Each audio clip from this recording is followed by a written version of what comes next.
So, all right. Good afternoon.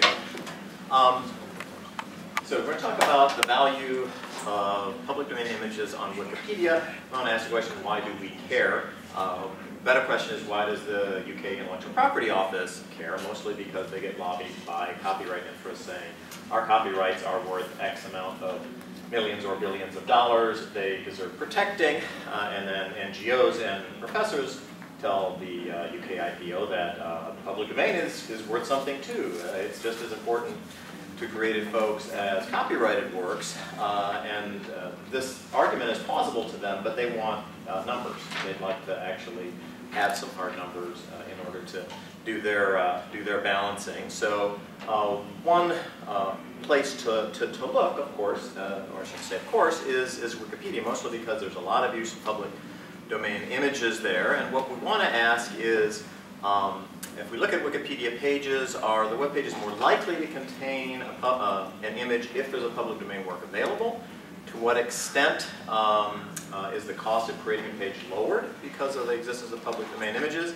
To what extent is traffic increased, perhaps, if images are available on a page? And finally, if we can do those things, can we extrapolate our data to put a value on all images as a whole on Wikipedia? So I'm not going to, I think because for time constraints, I'm not going to click here. Maybe I'll just click on Amy Tan. We choose Wikipedia because it's so transparent. It's really easy to get data. So if you click on Amy Tan here, I don't know if she's going to come up or hooked up to the internet or not. All you need to do is right-click. Is just click on her image, and it will tell you where the image comes from. If you ask more details about the image, it will tell you why it's up here. It turns out that image is in the public domain because it was taken by somebody working for the federal government, right? So that's why it shows up. The full provenance is there. And here you get when it was added. And if you go back to the first Amy Tan page and click here on View History, you can look at the page on any particular day in history when the page was changed. So you can track changes very, very easily. So it's a convenient data source, especially if you want to see whether the addition of images changes viewership over time and therefore might increase the value of the page. We collected, we started by looking at 365 best-selling authors from 1895 to 65. We also have a bunch of composers and lyricists we'll talk about. We went to their pages and collected a lot of data. I'm not going to go through it now. You'll see what of that data becomes relevant as we try to do our evaluation exercise. But the first thing I did was just to check and see what role the public domain plays in the inclusion of images on wiki pages, and we get this wonderful counterintuitive result where for authors who were born for 1850, 93% of them have images on their wiki page. Right? This is fairly astounding. These guys and women are pretty old, and the newer authors over here have many fewer images on their wiki page. So if you have somebody born between 1920 and 1940, less than half of them have images on their wiki page. And these are best-selling authors, right? Whereas these older authors have 93%, suggesting that there is a sort of negative copyright effect here. Copyright is actually standing in the way of more images being presented on these pages, and therefore the public domain is doing some positive work in adding value to those pages. What is the source of the image? Turns out 79% of the images we find on those author pages are in the public domain. We can break down those images. 13% fair uses claim. We thought we'd find a lot more. Wikipedia actively discourages you from claiming fair use to put an image on. They really don't want you to do it. 7% are copyrighted images that were put up with permission of the copyright owner, and then within the public domain category, some of these are dedicated to the public domain, like through Creative Commons. Over half of them are expired copyrights, and PD other are things like works that fell in the public domain due to failure to register or renew, or the government works, the US government works categories in that too. Okay. So preliminary conclusion is, public domain increases the amount of number of photos and wiki pages. This clearly adds value, but how much? How do you measure the amount of value in dollar terms that these images add to the page? So we've thought of two different ways of measuring this. One, you might think of the direct value in terms of cost saved to page builders. You don't have to pay a licensing fee to put the image in. How much does it save you if you don't have to pay a licensing fee? And then more indirectly, how much extra traffic might be driven by the addition of an image, and what's the value of that extra traffic. And you see a lot of statements all over the internet. If you add images to your web page, you'll increase traffic by 50% or 100%. And we needed to reverse engineer sort of the Google search algorithm to figure out in this context really how much extra traffic might be driven by the addition of an image. First, we'll think about cost save. This is much more straightforward, much easier to calculate, because we can actually get prices charged by people who want you to pay for the use of public domain images. So you can get this picture of Rudyard Kipling free on Wikimedia Commons. It's in the public domain. But Corbis and Getty both have it on their websites, and they charge $117 a year for a license to use it on a non-commercial website. So that gives you a rough estimate of $105 and $117 per image. 25 of our authors had exact same images that were licensed by Corbis or Getty. 104 of them had public domain images very similar to those licensed on Corbis or Getty. So if we take those 129 authors, multiply by $120 a year for a yearly license, you can say, well, page builders save, for example, about $77,000 over a 5-year period because of the existence of those public domain images. We'll see if we can extrapolate that out to the whole of Wikipedia in a little bit. We did I've almost peed myself when I ran these numbers here. It was a sort of a robustness check. I kid you not. So somebody encouraged us to think about terms of willingness to pay. So we had 240 authors with images, right? 240 of the 365 had images. There's 28 million page views among those authors in 2014. So if you're using this licensing measure, the per page view costs you a tenth of a penny. So you could ask yourself, would I be willing to pay a tenth of a penny for every image that I find on Wikipedia? Maybe yes, maybe no, but that's the way the numbers run. So we looked at it from an entirely different way. At the end of this presentation, you'll see that we conclude that the presence of an image increases traffic 19%. So using that 19% number, then 19% of 28 million, 5,320,000 of the author's page views were driven by the image, right? If you look at Web in Detail, which gives you a per page view value for all websites on the internet, for Wikipedia, they estimate a half a cent per page view if Wikipedia were willing to advertise and monetize that. If you run those numbers, 0.0353 times the 5.3 million pages, you come up with an advertising value of $28,196. All right, we got 28,000 there, 28,196 there, coming from two completely different directions, suggesting we're on to something, right? We're on to something. Increased traffic. This is the hard part, right? Because Google won't tell you how much extra traffic is driven by the presence of an image. You'll see quickly the critical problem in figuring out how much traffic is driven by an image. Authors with images had 6.8 million views during March, April, and May of 2014. Those without images only had 386,000 views during the same time. That's not because the image is on the website. That's because the authors with images tend to be way more popular, right? You have to figure out a way to tease out the exogenous factor of author popularity if you want to get at how much traffic is driven by the image, as opposed to the fact people want to go to the Ernest Hemingway page more than the Martin Martins page, right? So, how do you adjust for that? I'll note one thing. One thing you don't need to adjust for is word count. Extra words on web pages also drives traffic, but it turns out the word count changes in the author pages with images and without images exactly the same over a 5-year period. So we don't worry about changes in word count. We think we can isolate just the value of the image. So how do you do this? The first thing we did, which I wasn't very convinced by, we grouped authors we estimated their popularity by looking at the number of Amazon reviews of their most popular book, right? So we grouped them this way. These are authors that had 0 to 9 reviews, and then the number of page views over a 3-month period. Here's authors 10 to 29 reviews, and the number of views over a 3-month period. We grouped them 39. Pretty consistent story, right? Almost 100% a difference in page views of the authors that had an image on their page. We just didn't believe that. I mean, we don't think images doubled the amount of viewership, and this also seems to be kind of a crude estimate. So instead, we did what you're probably already thinking. Look at change in viewership after an image is added to an author page, right? Because you can get all the stats, number of page views before, number of page views after, and then use as a control group authors who never had images added to their page, right? And compare the two and see whether you can isolate a traffic statistic. So we did this with 40 closely matched pairs of authors. What's important to do here is you want to do a matched pairs analysis because you put authors together who were, at least as far as Wikipedia goes, the same level of popularity. So we take Gwen Davis. She had no image in those 3 months in 2009 and had 544 page views. We paired her with James Will, who had 542 page views in exactly the same 3-month period, suggesting that their popularity is relatively the same, at least on Wikipedia. And then we fast forward 5 years after Gwen Davis has an image added, right?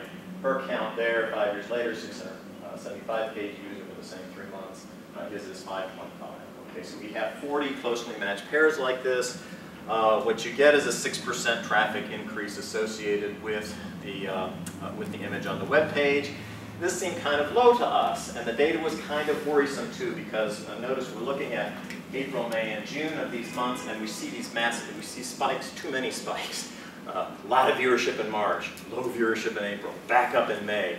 It seemed to be a really sort of unstable set of data that we were looking at, which wouldn't matter if you had 1 million observations. We have 40 matched pairs, so we're worried about instability.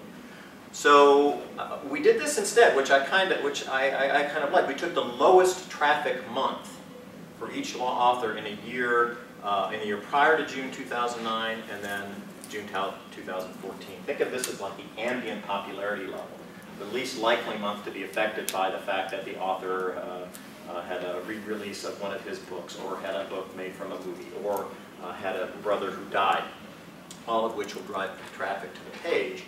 So we did the matched pairs analysis again, but based on this lowest traffic month over a 1 year period. When you do that, the increase looks like 17%, and the data looks much more stable. Still, 42 matched pairs isn't really all that much. So we went to famous composers and lyricists over the same period and got 77 pairs and ran both of these studies again. So we found the 77 pairs are really tightly matched. The aggregate number of page views is like 2009 for those that had acquired an image, and 2009 for those who never had an image.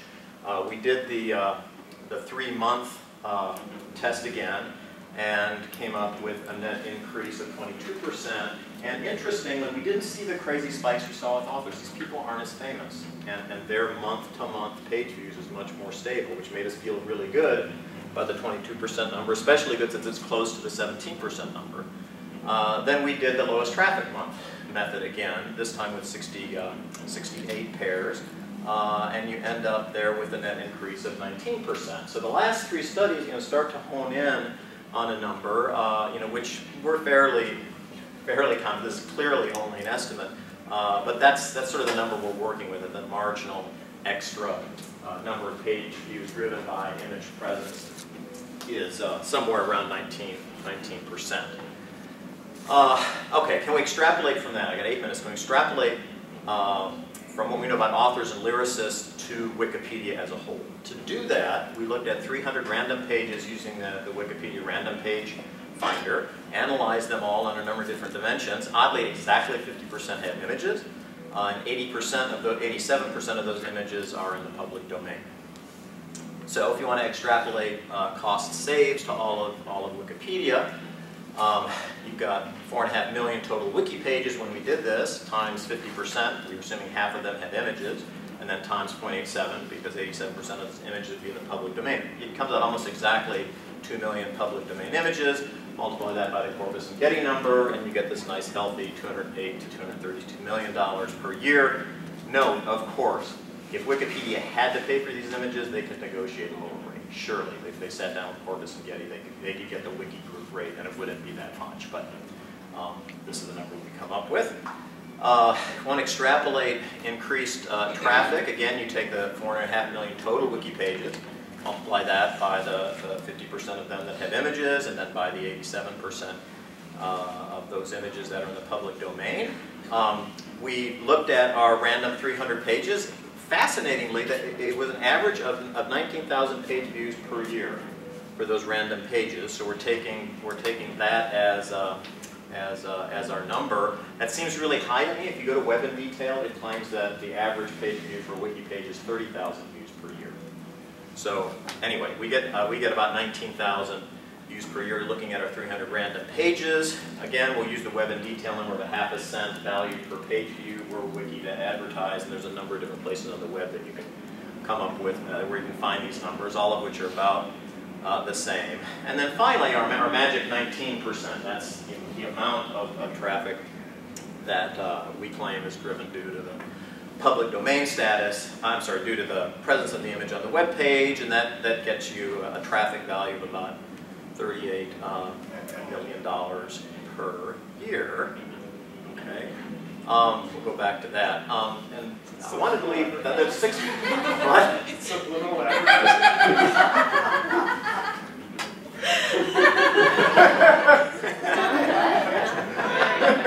Absolutely, I put this in all my slideshows now, and then I go to the Author Central page on Amazon and see what the effect is. Anyway, I want 5 minutes for questions because there's a lot of moving parts here, and you may have questions as to what we did and why we did it, and whether it's worth doing. Peter. So have you thought about these two situations? The first one is that the quality of writing also improved after they added the photo, right? And the second one is that there's widespread news coverage that led people to find the photo, and so that they will increase the page count as well as add the photo at the same time. All right. The first, and it's already gone on my head. Quality of writing. Yeah, I don't know. We know that the amount of writing, the change in the amount of writing, isn't significant. There is more content associated with. We found when an image, that the time an image is added is a time of intense activity on the web page. So what we actually found is in the 3 months after, we thought we were really clever. We look at the traffic the 3 months after the image was added. That goes down. Right? The image is added in the next 3 months, traffic goes down because there's been so much traffic beforehand associated with adding the image, and a lot of it is adding words to it at the same time. The amount of words doesn't seem to matter. I don't know how we can measure the quality, of the content. Or just look at a few pages. Yeah, and I don't think, and to the extent that this is driven by the Google search algorithm, I don't think the Google search algorithm accounts for quality of content either, but rather either sheer word count or the number of images or something like that. Or the number of edits? Yeah, and we could go back and count. We could go back and count the number of edits. Again, it would be hard to sort out popularity there, but yeah. Right. Okay. Well, that's good. I thought about number of edits because that's really easy to do.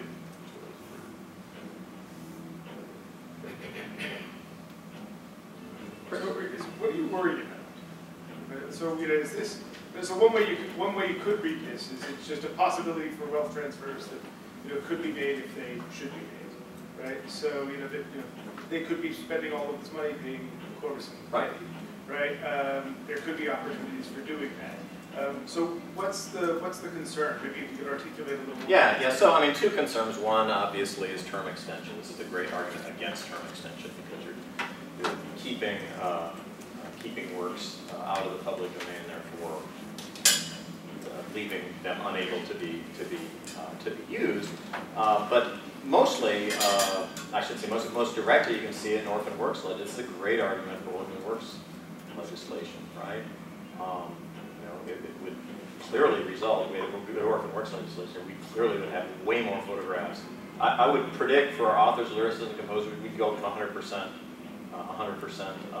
image rate because so many more works would be freely available in the sense that you could post them and then just wait to pay a small royalty if anybody ever came out of the woodwork. So you know, to the extent that, you know, you're adding value to Wikipedia, you know, but this is a great question in IP law. Whenever you're incentivizing behavior, there's an opportunity cost somewhere down the line, and we all ignore that all the time, so I'll keep ignoring it.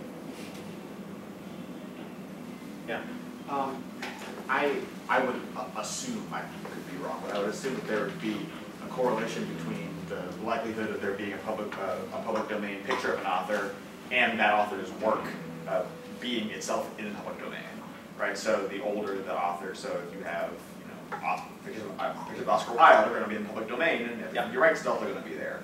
I'm wondering if you've found or thought about any correlation between an author whose works are primarily in the public domain being more popular as a function of being older and more publicly available than a newer author whose works are protected by copyright. Yeah, so we were using bestseller lists from the time, right? So you know, when we look at the 1890 bestsellers, it's not the 1890 bestsellers that sell the most now, but rather that sold the most in 1890s. It's these like super obscure dudes. Yeah. I mean, really, I've got 2 literature degrees, and I was recognizing about 1 out of every 4 or 5, maybe at the most, of the early people. So it was especially stunning to see these people you've never heard of. With, you know, they've got 2 images on their wiki page, and then you get to trying to think the most famous author, Michael Crichton, maybe doesn't have an image on his page, and what's his name? Now Philip Roth did. They just added one recently. 43 seconds. Good. You know, we were talking about, there was Leah's question about specification of the edits and stuff. I know these are blunt instruments, but what about those tools for grading the writing level, saying that it's a grade, you know, would be a fairly simple mistake to have. Yeah. I mean, if I thought that the Google search algorithm cared about that, I would do it. But and maybe it does. I can't. You know, they're not talking, so it might be worth doing nonetheless. But let me stop there. 10 seconds. I cede to the next speaker.